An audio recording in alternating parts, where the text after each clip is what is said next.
Good morning, good afternoon, and good evening to all of you. We hope na sana you are all doing great and kapit lang dahil malapit na ang Christmas break.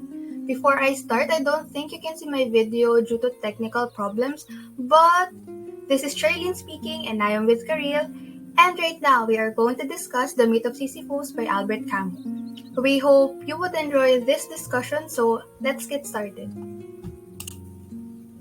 So here's the overview of our report. Of course, we will start with the author. We will know more about Albert Camus, followed by the summary of the myth of Sisyphus, followed by the philosophy of the absurd, and its meaning for us to better understand what does absurd and absurdity means. And will be followed by the 4 subtopics, and next with Sisyphus as a model, and it would end up, of course, with conclusion. So here, let's talk about Albert Camus na. Albert Camus is the guy that you can see sa picture. He was born on November 7, 1913 and died on January 4, 1960 in Sens, France. He was an Algerian French essayist, novelist, and playwright. He was best known for such novels such as La Étrangère means The Stranger, that was published in 1942, The Myth of Sisyphus, a philosophical essay that was published in October 1942. And then La Peste or The Plague, that was published in 1947, and La Chute, that means The Fall, that was published in 1956. And lastly, he won the 1957 Nobel Prize for Literature. So the discussion proper will start here. Sisyphus is more famous for his punishment in the underworld than for what he did in his life. Sisyphus has been condemned to roll a rock up to the top of the mountain, only to have the rock roll back down to the bottom every time he reaches the top. So I inserted the poster that Karylle made for you to visualize kung ano ba yung meaning na roll up the mountain tapos mahuhulog lang. So, ayan. Technically, kapag physical rock yung meaning natin is rock lang siya, yung bato lang talaga. But, as you can see naman sa picture is maraming words na kasulat. Technically, hindi lang siya basta rock yung ni-roll ni Sisyphus up to the mountain, but maraming meaning yung rock, like yung in despair, yung absurdity, disappointments, setbacks in life, something like that. So, ang nangyayari sa kanya dito is every time na he reaches the top of the mountain, the rock will roll back down to the bottom, so he has to walk down the mountain and then dadalhin niya ulit sa taas yun. So, nagiging repetitive yung hardships niya, like everything, lahat yung process niya is paulit-ulit lang. So parang his life went ng ganon. And then next naman, Zeus carried off Aegina, a mortal woman who was the daughter of Sisyphus, and then Sisyphus witnessed the kidnapping in his home city of Corinth. And then he decided to inform Sisyphus about it. Of course, tata yun di ba? Bearing the witness against Zeus, Sisyphus earned the indignation of the gods while earning the happiness and wealth for him and his people. He earned the indignation of the gods nga, or yung galit, nagalit sa kanya yung gods because Zeus is a god. So yung ibang god, like Zeus, is nagalit kay Sisyphus. That's why he was punished, he was condemned to roll a rock to the top of the mountain, diba? So kaya naging ganun yung life niya because of this. And then next, Sisyphus enchained the spirit of death, who is Thanatos. When the gods feed Thanatos, his first victim was Sisyphus. And then Sisyphus told his wife not to provide any of the traditional burial rites when he died. But when he died na and arrived in the underworld, he complained to Hades that his wife did not observe any burial rites. So, medyo ironic siya sa part na yun because he told his wife not to practice or observe any traditional burials. But when he arrived na sa underworld, he complained na bakit parang hindi nag-observe ng any burial rites during his burial. So, he asked Hades to return to Earth to reprimand his wife. And then his wish was granted permission, and then after being granted permission, he refused to return na to the underworld to endure his eternal punishments. Ayaw niya na bumalik sa underworld. Gusto niya na lang magstay sa Earth. We were not told how Sisyphus endures his punishment in the underworld, so kanya-kanya na lang tayong imagination. Actually, what fascinates Camus is Sisyphus' state of mind in that moment after the rock rolls away from him at the top of the mountain. He heads down to the mountain briefly, free from his labor. Diba yun yung, ang mahirap dun, diba, kapag umaakit siya, is mas mahirap yun for him. Because yung weight pa lang ng rock is ine-endure niya na yun. And then yung height, yung layo ng mountain, yung distance, another factor. But when he's going down na, is parang wala na lang sa kanya dahil medyo free na siya from yung mga hassles, parang all the hardships. So, okay, parang naging okay lang kay Sisyphus na every time the rock will roll down sa mountain, okay lang sa kanya yon. And uulitin niya na lang. Parang nasanay na siya, na-endure niya na yung pain and yung hardships. Because he is free from labor kapag nahuhulog yung rock niya from top to bottom. And meaning nun, he is conscious and aware of the absurdity of his fate. His fate can only be considered tragic because he understands it and has no hope for reprieve. At the same time, the lucidity that he achieves with this understanding also places him above his fate. And then next, we'll discuss about the philosophy of the absurd.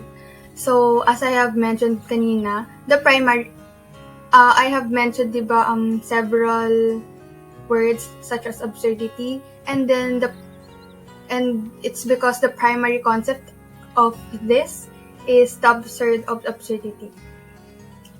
Now, we will talk about the philosophy of the absurd and its meaning. So, going back to the topic, according to Camus, if life has no meaning, it means life is not worth living. And if that's the case, we would have no option but to either take a leap of faith or commit suicide.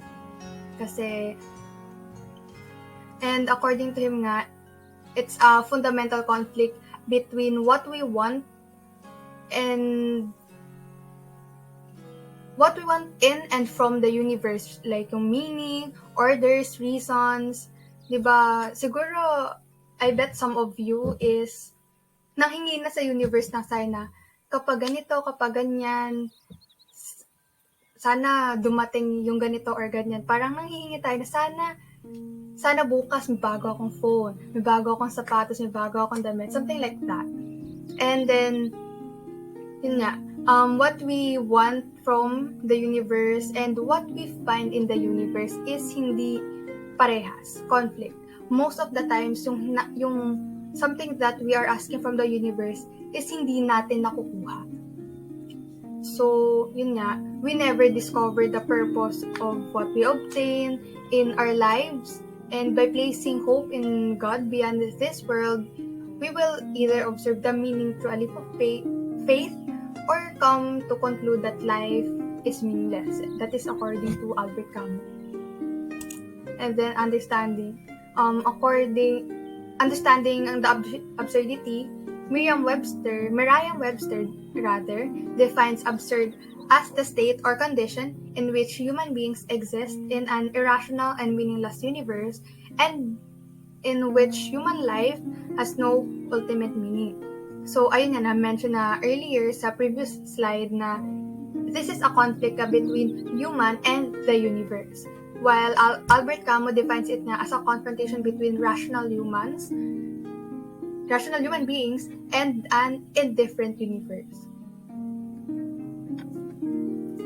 So, he considered niya na it's a confrontation or conflict between humans and universe because what we want is from the universe is hindi natin usually or most of the time nakukuha or rather na opposite yung nangyayari. If you want to ask something nice, parang may times na hindi maganda yung nangyayari. Gusto ko maging masaya pero the next day is malungkot ka, di ba? Parang ganon. Kasi only personal experiences are meaningful. We cannot find enlightenment in any other or outside forces, regardless of our hopes, dreams, expectations, efforts, and even our sacrifices. The world does not furnish what we anticipate, nor does it seem to care what becomes of us. So, ayun talaga. That's the reasons bakit Albert Camus defined absurd to be a conflict between humans and the universe. The question of suicide has long been a philosophical problem because it invites individuals to judge whether or not life is truly worth living. Camus explores the relationship between individual thought and suicide in his essay, The Myth of Sisyphus, to explore this fundamental question of philosophy that many philosophers and people have pondered over for many years. There are many causes for suicide, but it can be hard to pinpoint the exact moment a person decided to choose death over life. He introduced the idea that perhaps a person is suicidal because he or she recognized the absence of any significant reason for living, the ridiculous nature of living out of habit, and the uselessness of suffering in life. The person starts to do things just for the sake of doing it, and then they start to view their actions as meaningless. Therefore, Camus questions if the realization of this meaninglessness and the absurdity of life really leads to suicide as a solution. He then argues that the world itself is not absurd, rather, absurdity arises from a human's relationship with the universe, which is inherently irrational. The relationship is when humans find conflict between the tendency to find value and meaning in life and the human inability to find any. So essentially what this means is that the universe is a chaotic place, and no matter how hard we try, we will never derive any kind of meaning from it. The notion of absurdity is conceived when a person asks the question why in response to everyday life. So these questions may range from why things are the way they are, or why they have to suffer meaninglessly in their lives when it eventually leads to nothing. So the consciousness of absurdism results in either suicide or recovery to life, and it really depends on the perception of the person when it comes to life. And then a person actually realizes that they belong and move through time, and they are bound to travel on a track that has an endpoint, and they cannot move backwards to slow down that track, So this makes him realize that he or she will eventually have to face death, and so they become afraid and anxious of that idea. However, some people are still hopeful for tomorrow, the next day. But Camus actually questions that, why that is so. Because he believes that time should be their enemy because tomorrow or the next day leads them closer to death. Absurdity then manifests when people are uncomfortable with their humanity. Like in a moment of lucidity, we become alienated from the world when we reject reasons for life's meaning. And an example of this is when someone dissociates with themselves and becomes shocked at a person looking at them in the mirror as if someone else is looking at them instead of themselves. A person can touch the world and know it exists, but everything other than that is a construction of the mind. We know that we feel, but our knowledge of ourselves ends there. Other philosophers have actually tried to confront absurdity, like Heidegger, Chestov, and Jaspers, but they end up escaping from absurdity by putting meaning in the meaninglessness of the world. For example, Martin Heidegger He coldly believes that anxiety is the only reality possible for humans as a result of this absurdity. But this anxiety is only a temporary fleeting fear for most people who are lost in the world and its diversions. However, a lucid person who is aware of this absurdity um, becomes conscious of this anxiety, and then he realizes that the world has nothing to offer him for solace and comfort, and then he turns that anxiety into anguish, which may lead to suicide. Carl Jaspers disclosed the flaws in the illusory systems that people have created to comfort themselves. But then he still tried to find the divine secrets of the world in the end, despite believing that, in verbatim, sinabi niya to, everlasting nothingness seems the only reality and irremediable despair seems the only attitude. In a nutshell, Camus believes that the world is meaningless, and when a person is confronted with this irrationality, he or she tries to seek happiness and reason in it. Absurdity is derived from the comparison of two incompatible ideas. We are faced on one hand with man who tries to find reason and unity in the universe, which provides nothing but meaningless phantasm. And as such, the absurdity does not exist either in man or the universe, but a contradiction or confrontation between the two. Camus stamps the confrontation of absurdity between man and the universe with an absence of hope, continual rejection, and conscious dissatisfaction. Camus is intrigued to know whether we can live with the feeling of absurdity, not whether we can overcome it. So this begs the question, do we choose to accept or refuse its conditions? So Camus interposed those existential philosophers who try to judge the confrontation with absurdity. Carl Jaspers revealed the impossibility of constituting the world as a united. He claimed to find transcendence with it in the end. And then Leo Shestov claimed that the absurd is God, and he suggested that we need God only to help us deal with the impossible and incomprehensible things happening in our lives. On the other hand, Kierkegaard is famous for making the leap of faith into God, where he identified with the irrational with God himself. Finally, Husserl has a more complicated case because his phenomenology deals with direct experience, which seems to embrace the absurd. He tried to deny the irrationality of the universe by finding reason in the phenomena of direct experience. The forementioned existential philosophers tried to classify transcendence into absurdity itself. Hence, Camus calls their existential attitude as philosophical suicide because these ideas have already negated each other. Absurdity is an essential conflict because the dissatisfaction we feel in life is a fundamental factor that contributes to absurdity. We always try to demand meaning from the universe, but it ends up giving us nothing. Hence, people are anxious by the fact that they are powerless to control the unreasonable world around them, and then they struggle to overcome this anxiety. Any attempt to resolve the feeling of dissatisfaction is equal to an attempt to escape from absurdity. And suicide is also a form of escapism from the absurdity of the world. Camus said that what only counts are what is known, what is certain, what cannot be denied, and what cannot be rejected. For example, he said these exact words: "What I touch, what resists me, that is what I understand." And these two certainties, my appetite for the absolute and for unity, and the impossibility of reducing this world to a rational and reasonable principle.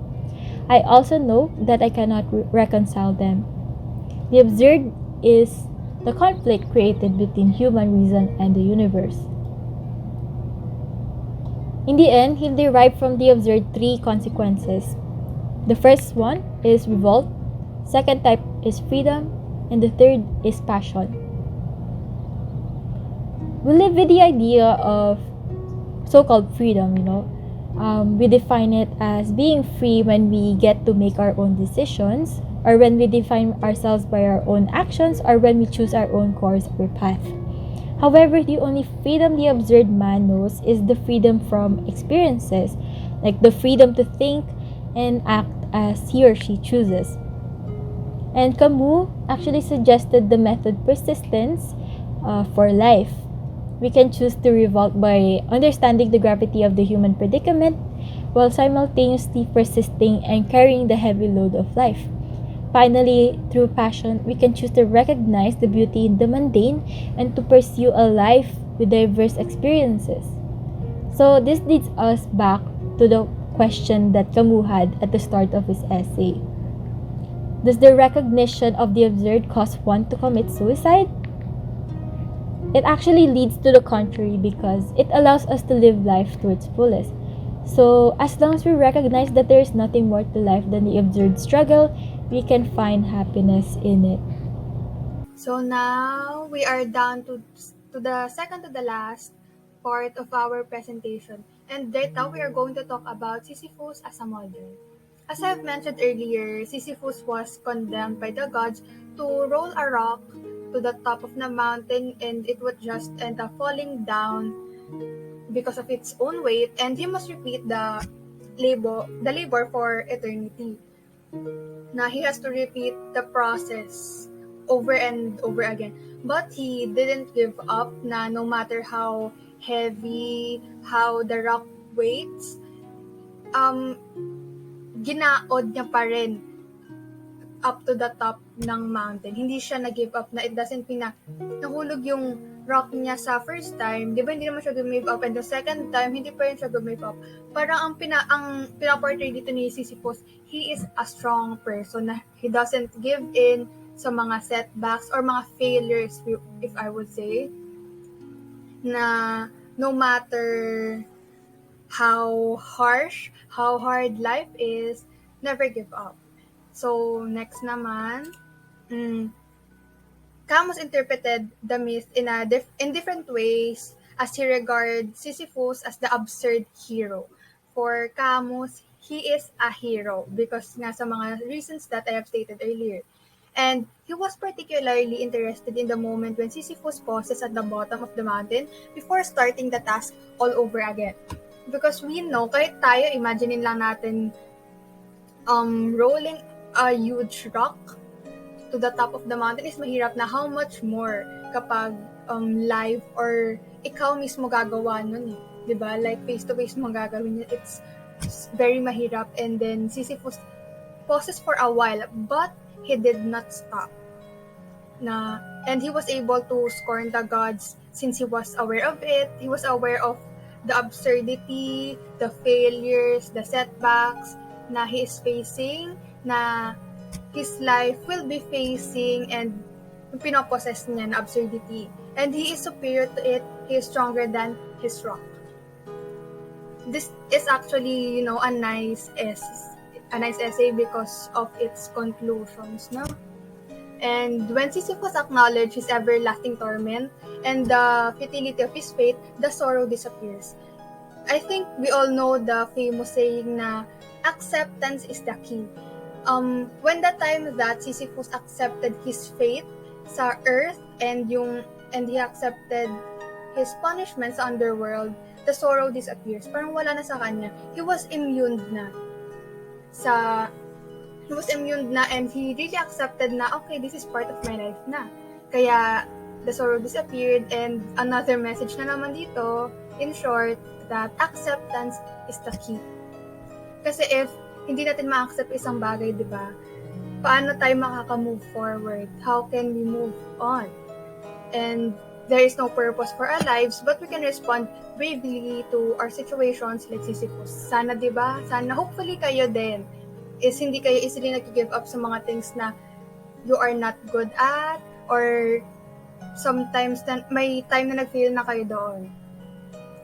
And Camus concludes by stating, one must imagine Sisyphus happy. We weren't sure if he really was happy, but Camus said na we must imagine him happy.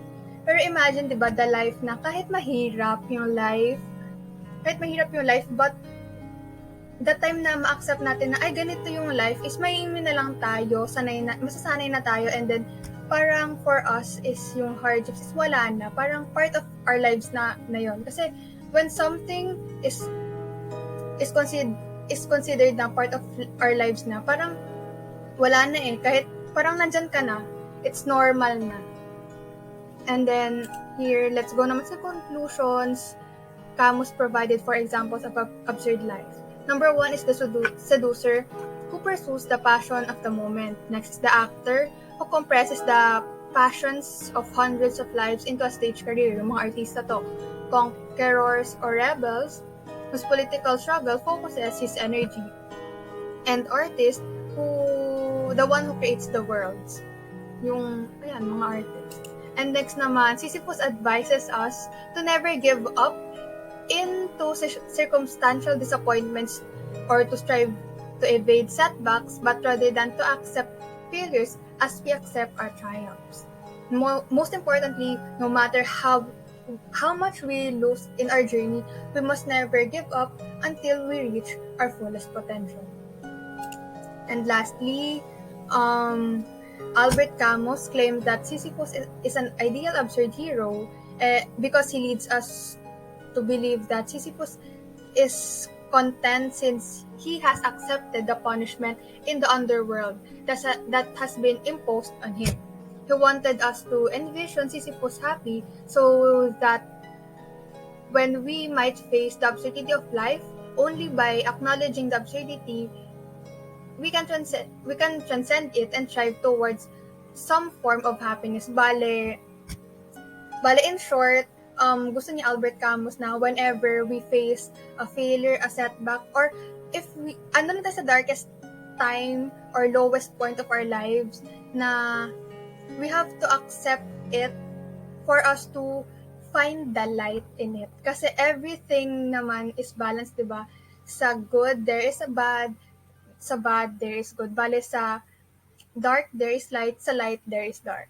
So, even though na our life is full of absurdity man, he wants us to acknowledge it for us to find the happiness or the good side of it. And that's all for our presentation. And sabi nga dito sa poster niya, Karylle, I would end our presentation by saying na no matter how hard each day may be, remember that you were strong enough to conquer the previous years. And that's all for our presentation. Thank you so much, and we hope that you enjoyed and learned something from our presentation. Bye-bye!